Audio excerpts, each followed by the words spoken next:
Okay, everyone. Great guest again today. Someone that Jens and I have known for a very long time. He had to grind to shine in this sport, and he's still doing it to this day. Our guest today, Matt White. Yenzi, so hard for me to say his name, Matt White, instead of Whitey. Isn't it? I mean, I know the man since 1997. He was my teammate in that small little team, ZVVZ Giant AIS.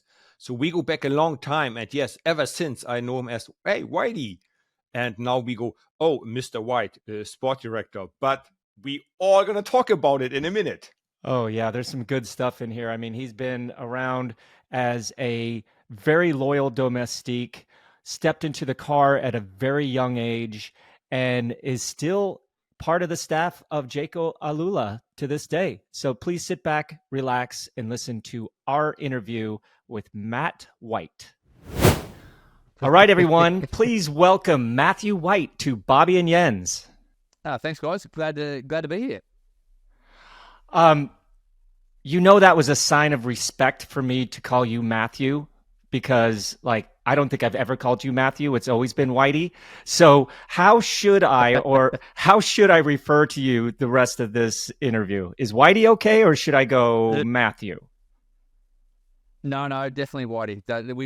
We definitely go far back enough for you to want to call me Whitey. That's for sure. Thank goodness, man, because if you said Matthew, I think I would have said Whitey a million times. But so, Whitey, where are you coming from today? I mean, the season is definitely, the sunset is setting. The season is kind of coming to an end here pretty soon. But where are you at the moment?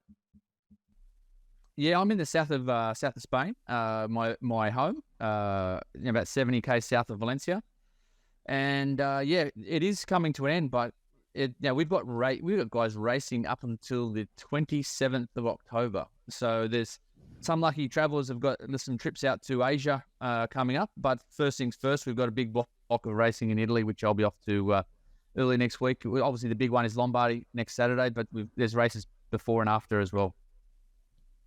And then that would be the official end of this season. And how much time do you get actually off? How long is your off season? I know about roughly what the riders do, but you as sport director, how much time you have off, and when you start thinking about the next season with women's teams, men's team, and so on?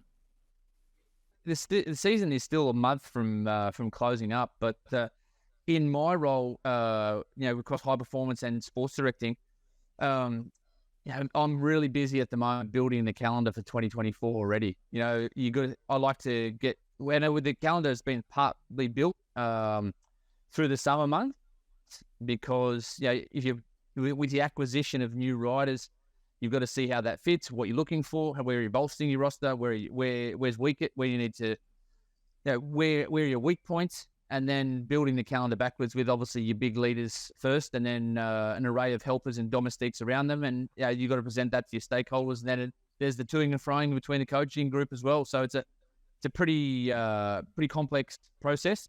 And that'll be the next 2 months pretty much until we get to our first real team get together at the end of November. We'll present the calendars to all the athletes for some guys for the whole season and some guys for the first half of the season.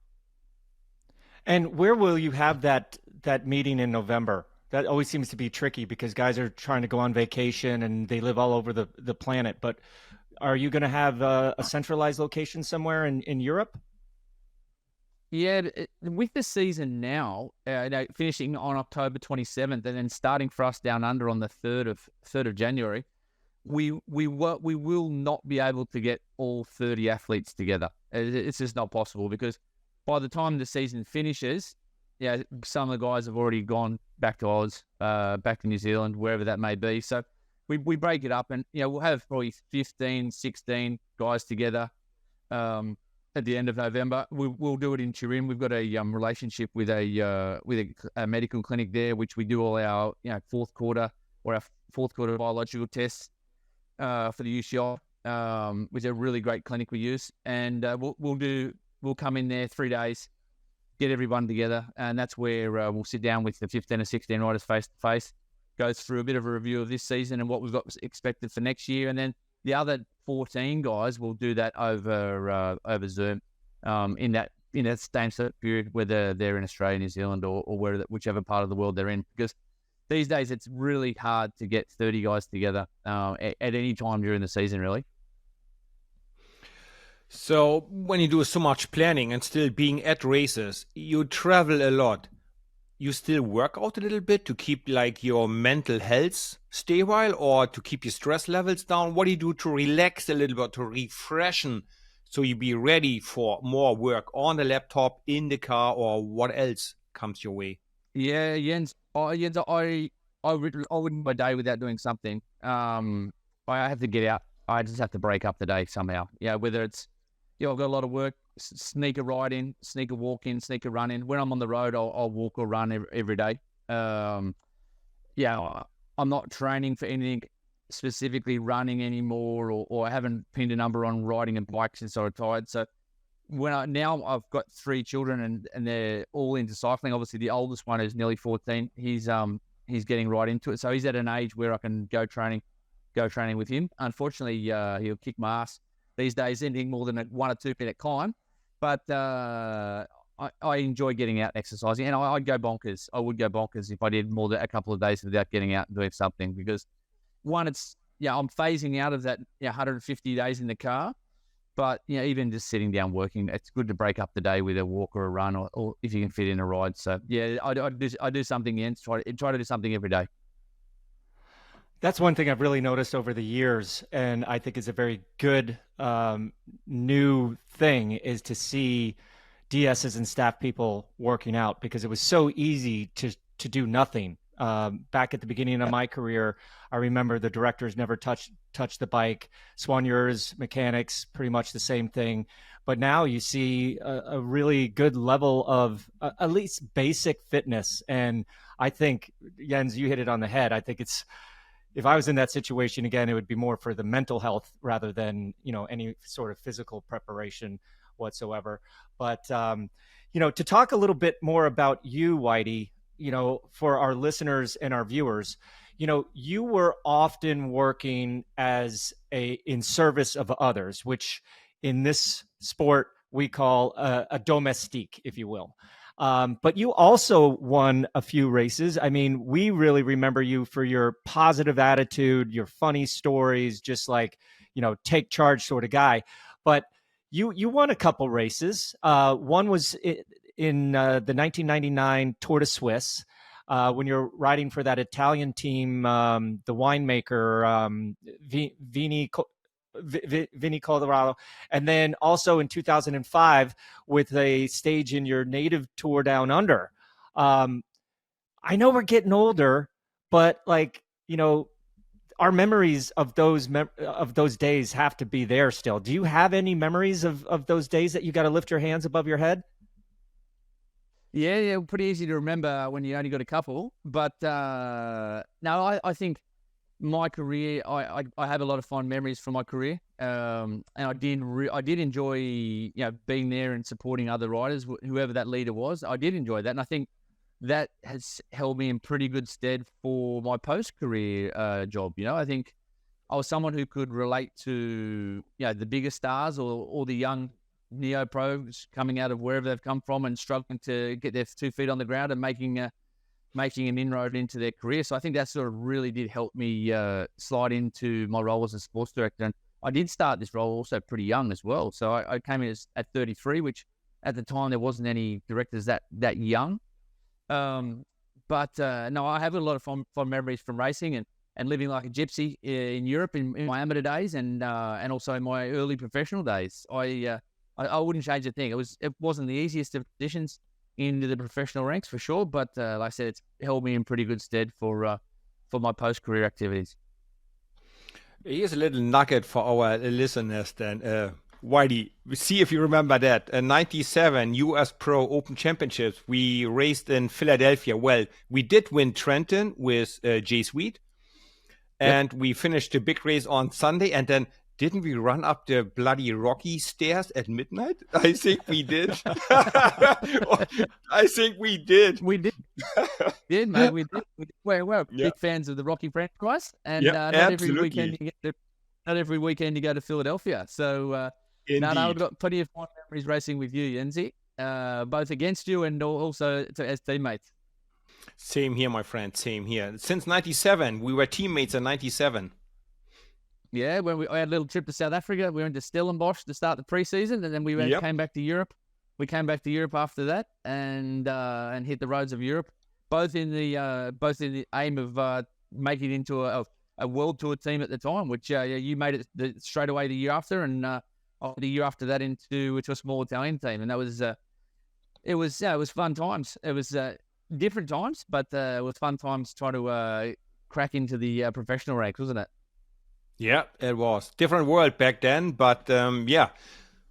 Well, I wasn't there at this race, but this, I mean, Whitey, you are so well respected and loved by so many people. Like anybody that I talk to from our generation just loves you. But I wasn't at this race, and I had Jens, I believe you were there, but I think it was Fabian Cancellara that told me this story. That one year in the Tour de Suisse, there was a giant hailstorm, and all of a sudden, riders are just diving for cover. Guys are jumping under tractors, underneath barns. And he told me, maybe it was a combination of Frank, Andy, and Fabian telling me the same story. But they're all there. All three of them. So I'm trying to paint this picture for our viewers and our listeners, but it's hailing. Guys are underneath tree limbs, kind of scattered everywhere. And then all of a sudden, Whitey, the superhero, found, was it a kiddie pool or a barn door or a kiddie pool? It was a kiddie pool. Yeah, there's clamshells that you put one half water, one half sand. Yes. So imagine this. Whitey is out there saving his fellow comrades underneath this kiddie pool and bringing them back under better cover. So that is true. That whole story is true. I remember it well. It was we started in sunshine. It was, I can't remember what part of the stage it was, but this big, pretty severe thunderstorm rolled in, and I remember it being a hot day, and then all of a sudden the weather changed, and it was like golf ball size hailstones, and the race organizer didn't know what to do until it got so violent that people just went off the road and they were ducking for cover, and there was riders sprayed everywhere, and I ducked off really quickly into this house, and I could see guys just getting belted, golf balls getting hit everywhere, left, right, and center. And we're in this someone's front yard, and there was two clamps, one with sand, one with water. I tipped the one out with water, and then we started running out and going ferrying, getting guys and popping them under the clam and running them back into under the veranda of this house until we rescued everyone in the vicinity. So it was pretty funny. But all I remember is just the noise on that clamshell when just from getting pelted with golf ball size hailstones. I remember it as well. We had every team car has dents in there. We lost a window or two. Even some of the carbon frames were having a crack, like literally golf size. It was unreal. Every rider had blue stains on the back, on the shoulders, on the arms when you got hit by the golf balls. Unreal. And the sound it made when it hit your plastic, your helmet, the noise, it was unreal. Never seen anything like it. I'm glad we are still alive to tell the story. No, and I can't remember, Jens, if they actually put the stage back on after the storm, because I think from memory it was actually quite a pretty quick storm, like 5 minutes of intense hail.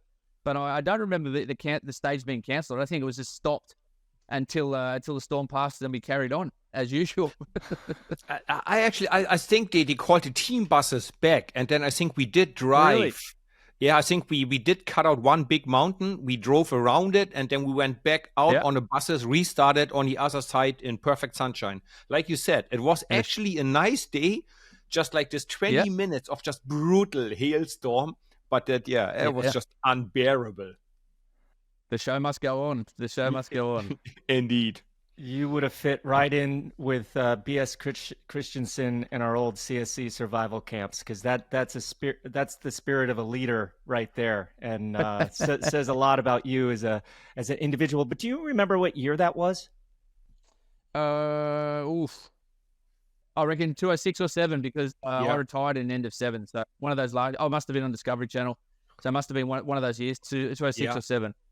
Okay. Yeah, probably. And I've got a photo. I've got it somewhere of it's journalists that were obviously on the scene, and they took photos. And I had these golf ball size hailstones in my hand when they came round, because obviously the race was put off by a certain period, and the journalists were like, because there was guys with massive welts on their back and arms or wherever they'd been hit, and I haven't got a photo somewhere deep in the archive of me with my hands with these golf ball size hailstones in my hand. Jeez. Legendary status. But you didn't have that armchair quarterback ride to the top of the peloton, right? You had to grind first on like a small Aussie team with Yenzi, a couple Italian teams. You went to US Postal, and you never got the chance to ride the Tour de France. Then there we are, reconning the Tour de France prologue in Liège in 2004. And all of a sudden we're coming through the start-finish line, and there's some paramedics kind of blocking our way. We're like, hey, gosh, that little ramp thing that was hiding the cables from the TV, gosh, that's dangerous. And then we see you laying on the ground. Tell us what happened. Tell us, our listeners and our viewers, what happened to that day. I mean, you finally get your first start in the Tour de France, and what happened? Yeah, so it was about, I don't know, 9, 10 o'clock in the morning or whatever it was. It must have been probably a little bit later, and we were staying somewhere close to Liège, and we'd gone in to do a little bit of recon on the prologue circuit, and it had been raining. I don't think it was raining at the time, and like you said, we pulled out of the bus, gone behind the start area, and then just as we went to go over the starting ramp, there was a cable running parallel to this. We didn't go up onto the start ramp, but we ran parallel to it, and there was a metal cable covering these television cables, and they were wet. And all I remember is I don't remember if I bunny hopped it, hit it. I don't remember, because the next thing I woke up in Liège Hospital.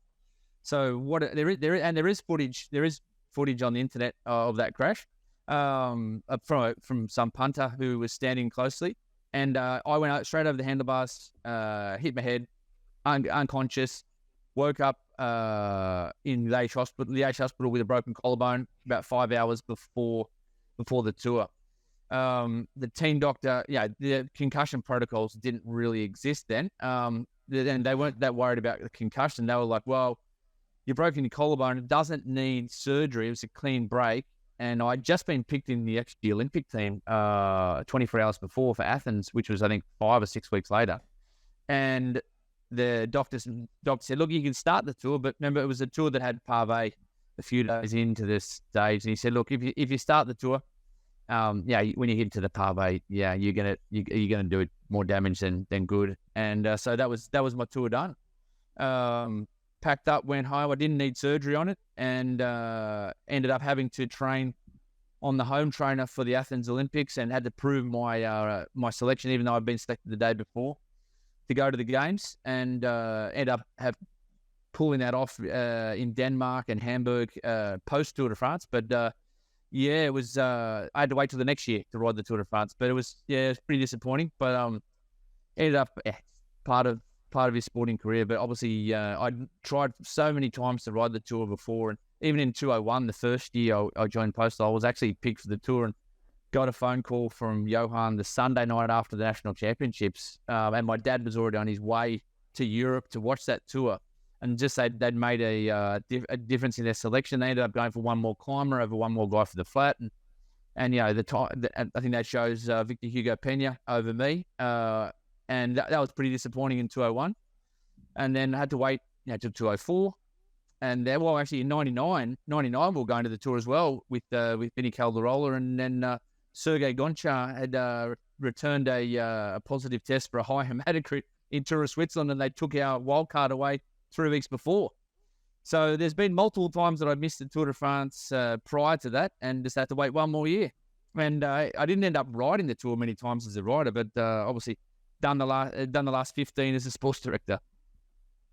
So then, after all these mishappenings, you do your first Tour de France. Was it at least all you expected, all you were hoping for? Was it magic for you, or just another hard job to do? I think it was a bit of everything. And I think, obviously, when you wait so long for something, I think most riders who have the dream of turning professional, obviously the Tour de France is the number one on their bucket list. And you're not a real professional until you've ridden the Tour de France in a lot of people's eyes, even though there is a lot of incredibly hard and demanding races out there on the calendar. But it was pretty special. It was pretty special. And I ended up flying my mum out, who only came to Europe once and still to this day. Flew her out to watch the last week of the Tour de France, and that was pretty special. Pretty special for her to see me at the Tour and to finally ride the Tour as an athlete. So you finally get to do the Tour. Then in 2006 and 2007, you go to the old U.S. Postal Team, which at that time I believe was called Discovery Channel. And like you said, after the 2007 season, you retired so young at 32, and you jumped directly into the team car with Jonathan Vaughters at the first iteration of that team, Slipstream Chipotle, I believe it was. Yep. What was the motivation? Because no one was doing that at that age. You had many more years, but what was your motivation to jump into the car and start working for basically a brand new team? Yeah, so I had not even, I was 32, 33, obviously still moving really well, part of, and in those last 2 years, some really good Giro results and the classics and wherever they'd throw me in. But I had a conversation with Dave Miller. I remember it well. I was up in Belgium around 3 days of Depana time, and he said, us all the Angos, we used to all catch up, and in between Depana and Flanders, he said, and I think we're both staying in Kortrijk, and he said, I want to catch up for a coffee, and I said, yeah, no worries, and we went around for a coffee, and we just ended up turning into a beer. But he said, what do you think of the idea about becoming a sports director next year? And I was like, well, I haven't thought of it. That hadn't crossed my mind. And, back, we're talking 2007, there wasn't any real international teams at the time. Belgians were employing Belgium, French and Italians and so forth.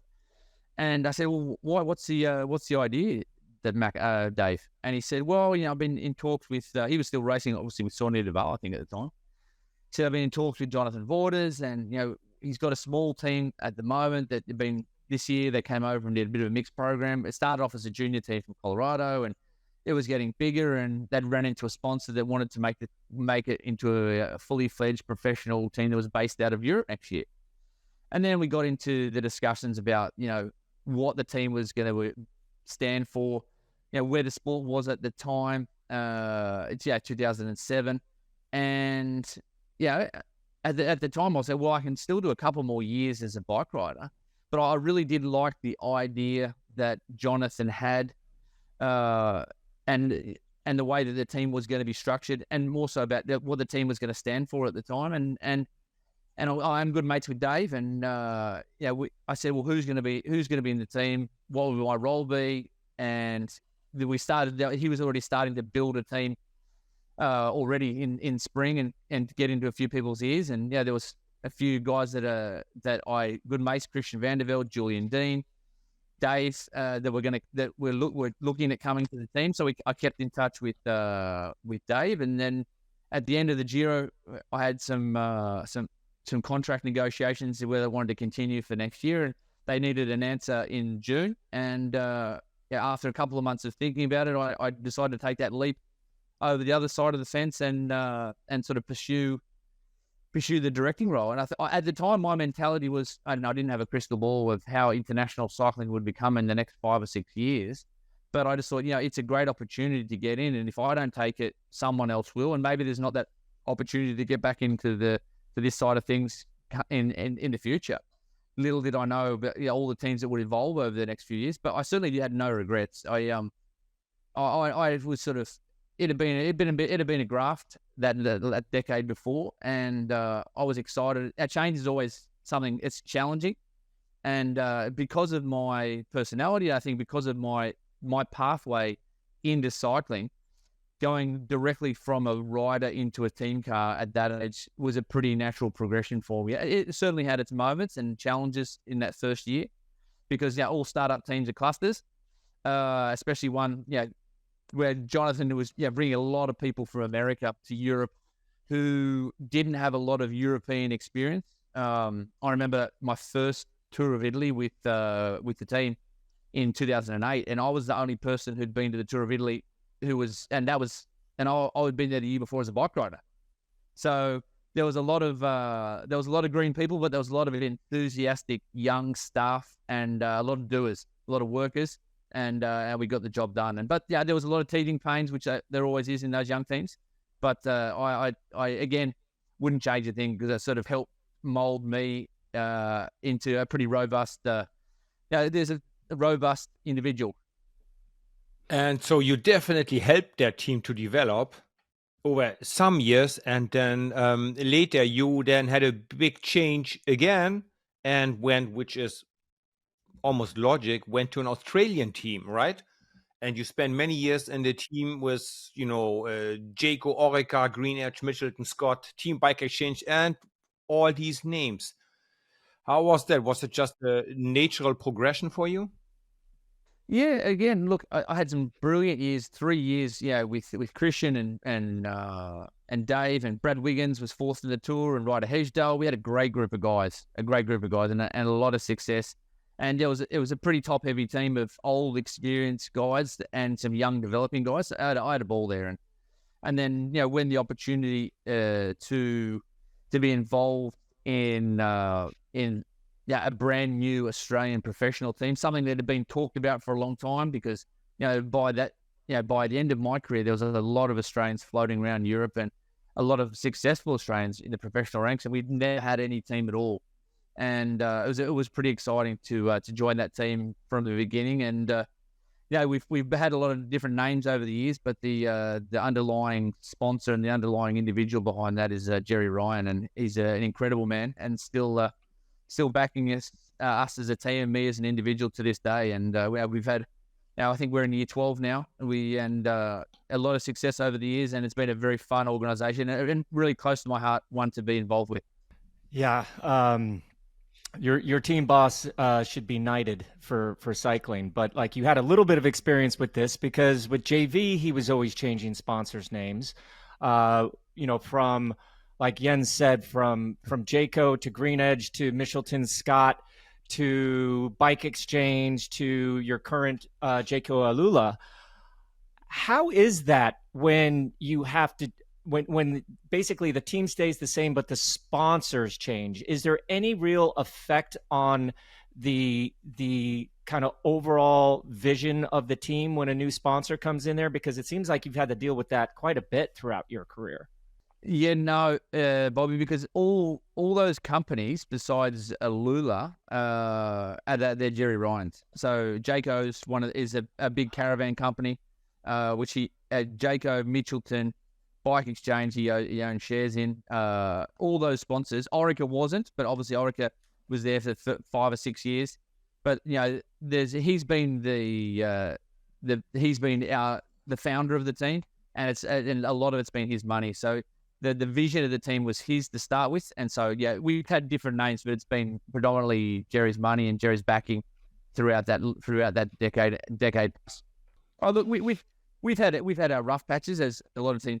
Teams always change, and obviously the Manuela Foundation attempted buyout, to put a bit of ruffles through a few different people, and COVID, and we all took pay cuts for a big period of 2020, and came out the other side, and had a rough old year the year after, and are on the way back. But it's professional sport. You've got to adapt, and teams don't always stay the same, and you've always got to be on the front foot and thinking of where the next champion comes from, and adapting tactics, training techniques, equipment, you name it. You've always got to be evolving, and so that's been one one thing that we always had to do, and Jerry's always been really, really supportive with that. In all these years as a bike rider and as DS, maybe one example each. What was a moment where you went, wow, that worked out perfectly? And what was a moment where you go, holy smokes, that went ballistic? You have like one example each for us? Ooh, the best one, how went well. The 2013 Tour de France, when we started in Corsica. So, Oh, yeah. yeah, I love to do a little bit of recon and check out these stages. And I think a lot of teams do it a lot more commonly now, but I've been doing it for 13 years. And when we have big targets, or when I see a course profile of a Giro or a Tour or a Welter, I'll go there in person and spend a few days in that area and really understand the course demands. And I remember going to Corsica in March in 2013 and looking at the stages on the island there, and then looking at the team's time trial in Nice, which is a pretty straightforward one on the promenade there, putting a team together and just being able to pull off that stage with Simon Gerrans, and then to win the team's time trial the next day and take the yellow jersey. That was one of those moments where, like, when you dream something and you envision something happening and it comes off. And to win, we won the team time trial by under 1 second to Quick Step, and for Simon to win the stage the day before, and in our second year as a team to wear the yellow jersey, take the yellow jersey and have it on our shoulders for 5 or 6 days. That was pretty special moment. And the other one is about going ballistic. Oh, well, I think it's probably sometime in the last 2 years. Anytime pretty much in the last 2 years, since Van der Poel, Van Aert, and those guys have entered the sport. The racing, there's been times, for example, this year at the Tour de France, where with some of the way that Jumbo has ridden during the Tour de France and being aggressive with the yellow jersey on, you wouldn't have seen that many years ago. And just thinking, those guys still chasing stage wins when they've got the yellow jersey with other riders. You're just thinking, it had not been the norm until very recently. Or final starting 100k from the finish, or breaks taking 100k to go, kilometers of attacking to go. So cycling has changed quickly, but especially in these last 3 or 4 years. That is very obvious, at least here from my couch or my computer screen. I mean, I'm just blown away on how much it has changed, and I don't really know if riders from our generation can kind of explain it. But these riders are getting better and better, faster and faster, more consistent. But we've asked this question to a few of our guests, and I'd be curious about your opinion on what is driving this new sport of cycling that I, for one, don't fully understand. Yeah, I think there's definitely a few facets involved there. I think that the first one is the age of the athletes. In general, it's younger. Why is that happening? I think because young kids are getting exposed to best practice at an earlier age. I think, what were we doing when we were 14, 15, 16 years of age? There's probably not too much resemblance to what a lot of these kids are doing now, or even as juniors. So I think, we had fun in that period. We were training, we were learning how to race bikes, we were experimenting, whereas I think there's a lot of very serious kids earlier who are also learning about training. They're not wasting their time on their bike. I think they're doing a lot more specific training. They're exposed to really good nutritional habits, psychology, equipment. So everything is just getting fast-tracked. So the general age of the bunch is getting younger. I think there's a different type of respect in the bunch these days, or lack of, due to that as well. I think that there's a lot of young guys that don't fear anybody. There's that hierarchy that used to exist in professional cycling doesn't exist. I think, which for some things I think that's good, but I think, and then COVID, I think the COVID years, people came out of COVID. It seemed like people were just desperate at every race, and then that compiling with the points battle. That there's a couple of teams that have sold their sponsors. They're going to be world number one. There's at the other end of the scale, there's a relegation battle. You know, where in the last 25 years of professional cycling, no one had ever been relegated to a second division. So there's been two battles at the top end and the bottom end. And all those things put together has just created a different type of race. And it's mind-boggling watching it from the team car. It is so aggressive, and it is just a very different style of racing in most races. And I think you see that at the Tour, but it's also that is sort of filtering down into all the races. And it won't be long before every race is just like an FPT test, and until people blow and can't go any longer. No, it's a very, very different style of racing. I have to agree. I mean, if you look at Primož Roglič this year, the only race he didn't win was the Vuelta, because he had to give it kind of to his teammate. He won, I think, the Basque Country in 2 stages, or Romandie in 2 stages. Like every race he entered, he won.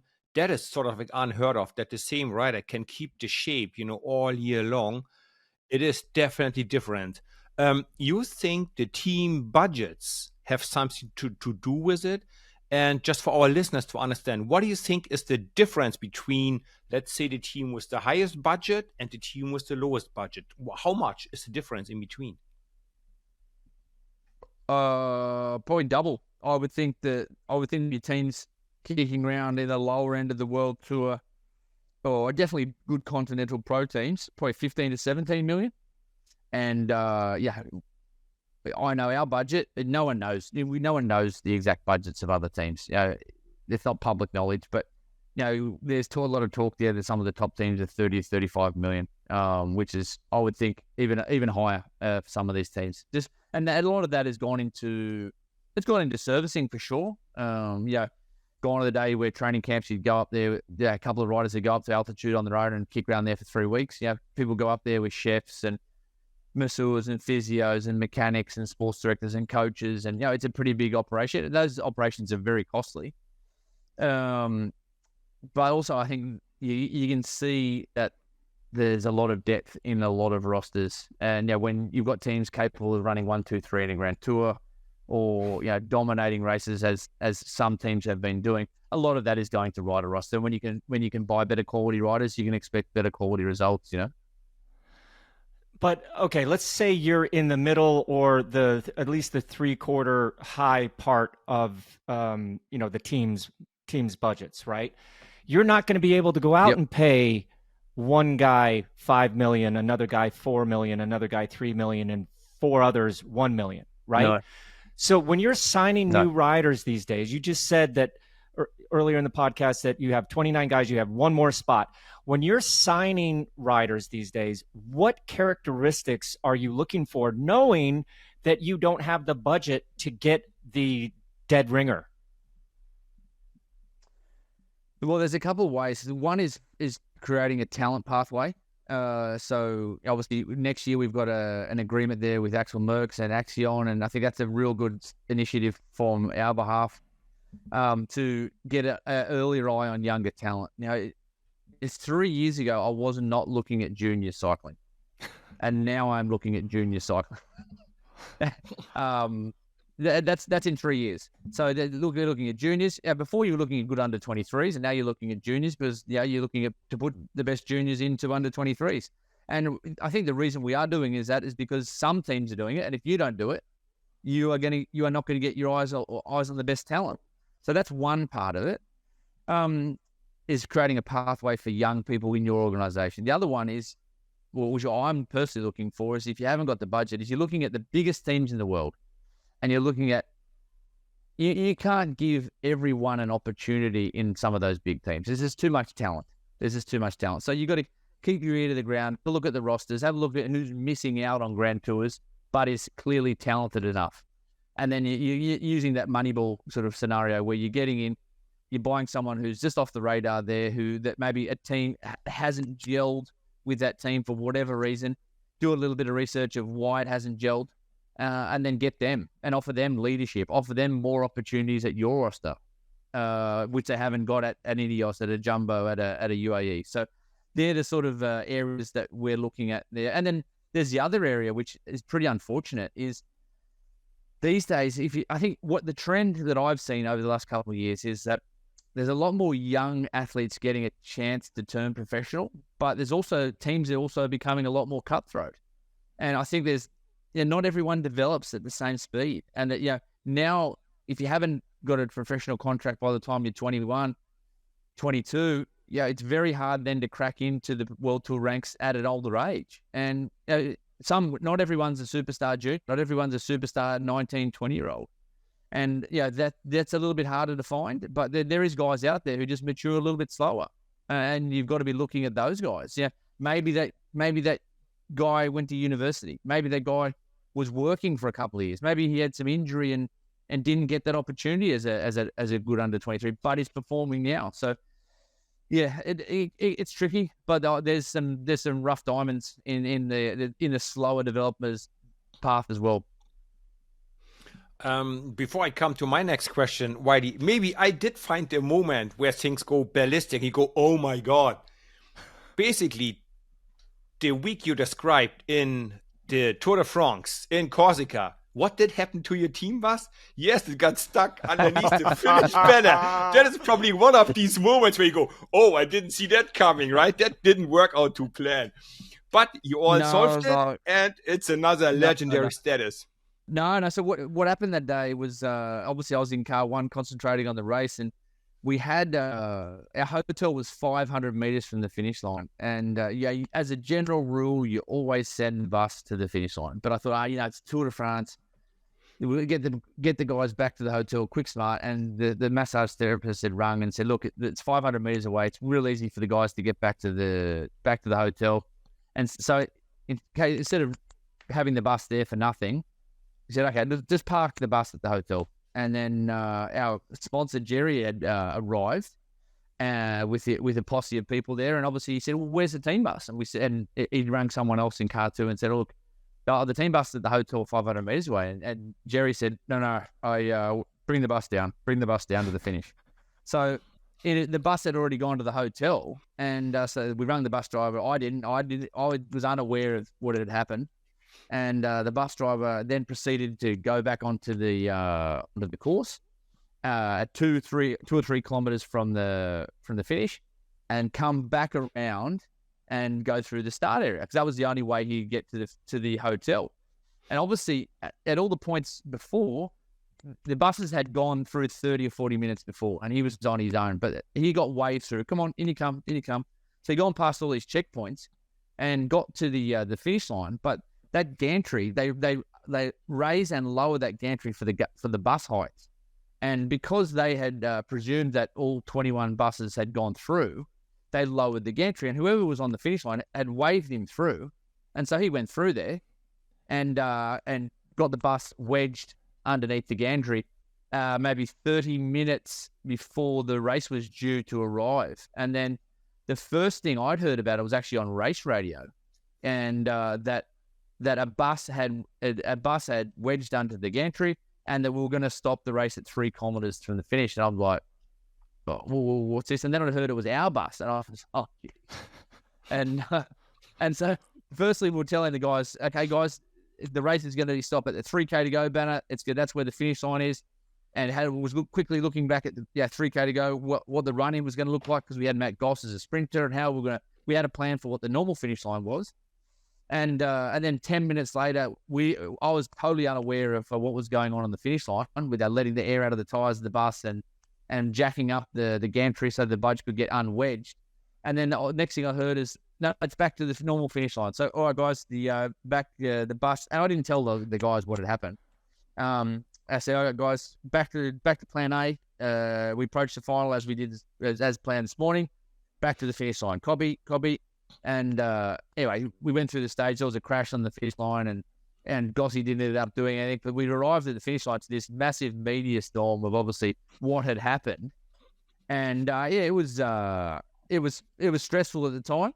The next day, there was newspapers around the world with pictures of our bus wedged under the finish line, and the people from Vittel who sponsored the finish line personally thanked us.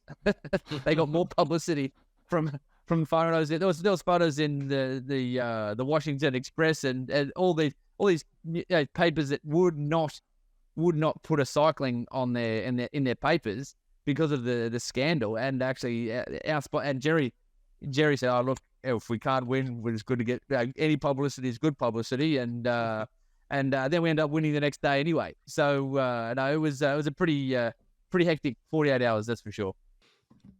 So yeah, my question would be, Whitey, now that we have a relegation system, so of course you're mainly looking forward to improve the team, to become better, bigger, and win more. But it looked like that one or two teams were almost surprised by the relegation system when, oh, actually it's in 2 months. You have a plan for that as well, or you don't consider this at all? The first year is almost done. It's, I believe, 2 more years to go. You consider that just a little bit or not at all? Yeah, so it was actually implemented in 2020. So the policy was made in 2020 that the end of 2023, end of 22, that the top 18 teams would be in. Okay, so it was 2020. There was a lot going on. So I don't think any teams were really looking at it in 2020. Basically, because if you look at the history of cycling in the last 10 or 15 years, we've struggled to actually have 18 teams in the World Tour because the sponsors would pull out, and we've had more teams than wanted to come in. So 2020, and we've always been a team that, because of our primary sponsors being Australian in the past, we are not committed to go to any small races in France as all the French teams do, or Belgium, or wherever that may be. So we had the luxury of really picking a race schedule that just was purely for sporting performance. So, we traditionally did the least amount of race days than any World Tour team because we had no pressure from our sponsors to do small races. So we're at a little bit of a disadvantage, but we'd always been a successful team. And 2020 hit us pretty hard there. And then 2021, with the pay cuts and the Manuela Foundation stuff, and we struggled in 2021. So we did find ourselves at the back end of the points in 2022. We did adjust in 2022 and 2023. We just added more races, and we ended up finishing 16th out of the 20 teams there, and survived the relegation. But look, I'm not a big fan of the way the system is set up. It really encourages teams with huge budgets just to go to every race. I think the system, when you look at what Jumbo have done this year, to win all 3 Grand Tours and to go 1, 2, 3 in the Vuelta, and for them still not to be number one, it just shows that where the points are coming from. And this has also changed as well. Is we finished as high as 4th in the ranking, I think 2018, but in 2018 it was only your top 5 riders, and there was only World Tour races that counted. So now every single UCI race has a value, and there's been a bit of debate, and I think they hadn't changed the point system for the good for this year. But before, if you finished fifth on a stage of the Tour de France, it was worth 5 points. We could go to some shitty race in Belgium or France that no one was at, and it was worth 100. So the point system was pretty whacked. I think they definitely improved it now, but it encourages, for me, mediocrity. Who cares what your 15th to 20th rider points they're getting, or even your second 10? And it was first it was your first 5, then it was your top 8, now it's your top 20 rider. So I'm not a big fan of the way the points system is structured, because also your points back in the day when we had a point system 15, 20 years ago, you could actually take your points elsewhere, and you can't take your points elsewhere as well. So if you're transferring teams, the points are valid for this year. So I think I'm not a big fan of the way the point system is structured. That just reminds me of something that David Miller once told me back in like 1999. He came into the room after winning Circuit de la Sarthe or something and goes, "Points means prizes," because back then UCI points, when they were UCI points, teams were offering up to $1,000 a UCI point. So guys started adjusting their race program to score points, not necessarily to win races. So I have a question. If you, in 2025, when, if your team is in a situation where you risk relegation and you don't believe you have 3 sprinters or 3 guys that can perform. Let's say sprinters, right? Instead of doing a huge all-in a la Matt Heyman used to do lead out train and having guys pull off one by one, would it ever, and you already kind of mentioned this because of the mediocrity thing, would you ever consider saying this sprinter stays on this guy's competitor's wheel, this sprinter stays on this competitor's wheel, and okay, we may get 3rd, 5th, and 9th, but that's more points than if we try to win and don't lose. I personally would not. But I know for a fact that is already in team tactics last year, 100%. Wow. 100%. There was teams there, and teams who missed the relegation, teams who made the relegation. They were targeting small races where points were easy, and 2, they were encouraging to have, well, a lot of the French teams, that's how they roll anyway. But they were happy.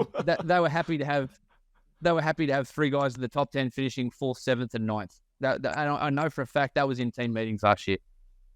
Wow, so points are crazy important then these days. Yeah, and well, it is to a certain. It depends what you've sold your sponsor. Yeah, if you've sold your sponsor, we're going to be world number 1. That's one thing. Yeah, if you're not world number 1, who cares where you are? Well, maybe you've sold your sponsor. We're going to be top 10 in the world. I don't know. It depends what your sponsor expects from you. But I think now the big battle is obviously when teams are signing their sponsorship deals, it's on the proviso that you are a world tour team and which guarantees you sponsor exposure in all the big races. So, if you, I know for us last year, our sponsorship deals, a lot of our sponsors could have walked, or they could have lowered considerably their financial contributions to us if we were relegated to a Conti Pro team. So, there was a lot of pressure last year to make sure we made the 18, and we're sitting, I think, 14th or 13th at the moment. But there's already a big gap between 18th, 19th, 20th. I think more than 3,000 or 4,000 points after year 1. So those teams outside the 18, which I think it's Arkia, Astana, and UNOX, they've got a lot of work to do to get back in there for 2025. Because I know last year playing catch up is not easy, and then playing catch up on a Conti team is not the most attractive place to be neither. And then you are up to the mercy of organisers to get race starts. So if you're behind the 8 ball from year 1, it's going to be a hard grind for those teams to get back into that top 18, especially with they're going to finish off 2023 to 3,000 to 4,000 points behind. Jeez, I mean.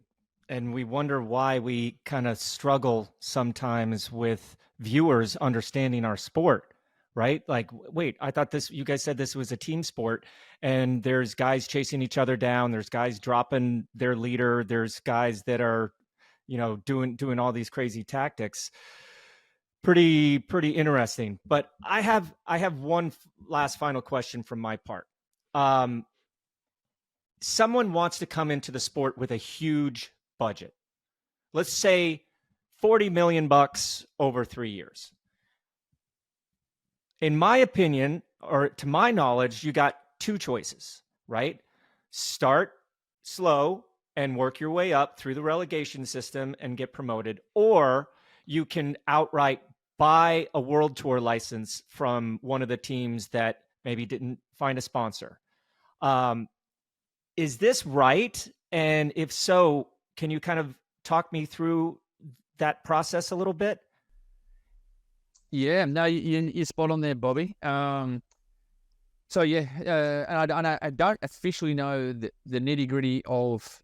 I remember what it was 2 or 3 years ago, because obviously we're not a startup team, but I know you have to be in the Conti Pro level first. So you cannot start as a World Tour team like we did, like Ineos did, like BMC did. That's not possible anymore. So the only way to come in if you have an unlimited budget is to either sponsor a World Tour and a pre-existing World Tour team, join a merger, which there's a couple going on at the moment, or one at least, or do it the slow way, which is going to be hard, as UNOX have done and Tudor have done. Is they've created good programs at the Conti level. They see they're sponsoring races, they're getting their foot indoors, in certain countries, and they're developing a core group of athletes that they're hoping in 3 years' time have enough points to make their way up to the World Tour. But again, it's going to be hard because they're two teams that have done really well this year. Two examples, UNOX and Tudor. They've got some great riders, but when you're competing against well-established World Tour teams, and the way the point system is set up, where your top 20 athletes count, it's really hard because you're going to have to spend big to get a prolific points winner on your roster. And maybe that's not the most attractive place to be to go into a Conti level. Most World Tour athletes, or most athletes who are that prolific winners, are happy to stay in a World Tour outlet and don't want to go back to a second-tier team and hope to get a ride in the Tour de France, hope to get a ride in the Giro, or hope to get a ride in the Classics. So, I think I get relegation, but what I don't get is I think our second tier of cycling doesn't. I don't know. It's 3 years it's not year to year like football, which is good because our sport is cutthroat enough because at the end of the day we're reliant 100% on sponsorship. If a sponsor walks, you can't find a new one, the team is stopped. Doesn't matter if you've got a license for 3 years. We are 90% relying on sponsorship. So in the business model, I don't think is the best one for our sport. And until we're getting television revenue or some other form of revenue into the sport, nothing's going to change. We're going to go round and round in circles. That we are totally reliant on sponsorship, and that's fine if you've got money. But the problem I see moving forward is, we've got these super teams at the moment with incredibly large budgets, and it's just making it harder for average teams to compete because again, 70% of that money is going into rider rosters, and if you've got the ability to buy superstars, you can win bigger races and attract more sponsors and dominate the races as some teams are doing. So, it's a tricky period, but I think the way the sport is seen on television and the way the racing has been incredible over the last couple of years, but on the business side of things, it's been challenging and will continue to be challenging. So what would you change if you would have the magic touch for a minute? Well, what would you change if you would be Bruce Almighty? You got any idea? Something that make everybody happy? Or, I don't know, because we often talk about it, how we can make cycling more stable, less depending on a single sponsor. What do you think? What would be an option? Yeah, I think there's a few facets there, Jens, that we could improve. I think number one, and people do forget this, in American professional sport, there's a salary cap. And I think a degree of a salary cap in cycling would definitely work. I know it's tricky because if you're playing in the NBA, you're living in America, you're getting paid out of America, and you fall under American employment rules. Whereas we in Europe, we are racing. There's 18 World Tour teams registered in probably 15 different countries, and you have riders from 15 to 16 nations inside your team living in different places. So there is some complications around employment, different EU employment rules, but I'm a really big fan of a salary cap in cycling. And now, what does that salary cap look like? We can make it what we want it to look like. Whether that's a cap of so many $1 million, and that each World Tour team can have 2 athletes outside the cap, for example. So if it's $20 million is a salary cap, but if you've got a bigger budget than $20 million, you can have Wout van Aert and Vingegaard on top of that. That would definitely level the playing field. That it wouldn't allow the 3 or 4 big teams to have such depth, and the depth could be shared amongst the 18 teams, and I think that would definitely help. The other one is the $1 million question is television revenue, and there's only a few organisations in the world that are really making money out of the sport, and I know they're sharing a little bit with us, but it's a million or two here and there would certainly go far to just increase the sustainability of budgets, and because then they merchandise a small television revenues as a no-brainer, but I think salary for me could be a real game changer for our sport, because I don't think we need to be running budgets of 30 to 40 million in our sport. I just don't think that's sustainable I just don't think it's sustainable moving forward because you're going to have the haves and the have-nots, and if you're in the haves, well, that's great. But at the end of the day, we want to see the sport thrive for a long time, and I think the gap between the haves and the have-not is the biggest it's ever been in professional cycling. Well, Whitey, you were a straight shooter when you were a bike racer, a director, and then also as our guest today. Thank you so much for coming on the show. It's great to catch up with you, number one, but also just great to hear, somebody that's in it right now, knee deep in the trenches, that has that very good outlook. And hopefully we can make a lot of changes and have this sport be as successful as we want it to be. But thank you again for coming on Bobby and Jens today. No, a pleasure, gentlemen. A pleasure. Well, that's all our time for this week. Huge thanks to Matt for being our guest. Thanks for listening. Please don't forget to give us a 5-star review and share us with your friends. The show was a Velo production in association with Shocked Giraffe. This episode was produced and edited by Mark Payne. Remember to check out the video version of this podcast by heading to the Outside Watch YouTube channel. Get in touch with us on Twitter, Instagram, Threads, and Facebook. Just head to @BobbyandJens and give us a follow. Matt told us about some extreme weather at the Tour de Suisse. But what's the most extreme weather you have encountered on your bike?